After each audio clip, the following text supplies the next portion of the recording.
ओडिशा को आसिबो बड़ निवेश राज्य में खूब शीघ्र उत्कर्ष ओडिशा सम्मेलन आयोजन करा निवेश पाई स्वतंत्र प्रोत्साहन सहित समस्त सुविधा सुजोग जोगाई दियाजिबो बोली निवेशकों को भेटी आश्वासना देइछन्ते मुख्यमंत्री मोहन माझी। मुंबई रे एकाधिक निवेशकों को भेटी 1-to-1 आलोचना करिसन्ते मुख्यमंत्री मोहन चरण माझी और शिल्प मंत्री संपत स्वाई।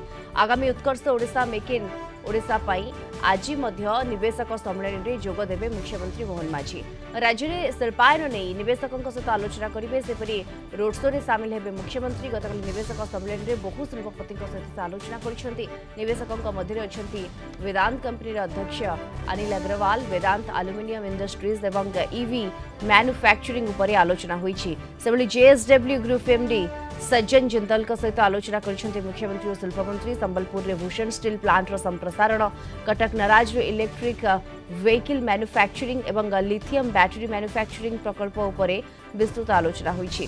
देश में रासायनिक उद्योग क्षेत्र में नूतन सुजोग सृष्टि होईछि एवं निवेश संभावना नियुक्ति प्रदान भली अनेक गुरुत्वपूर्ण विषय सफल आलोचना करा जायतिबा कहिसेंती मुख्यमंत्री। सेबरी शिल्पपति मुकेश अंबानी पुआ अनंत अंबानी को भेटिले मुख्यमंत्री मोहन माझी।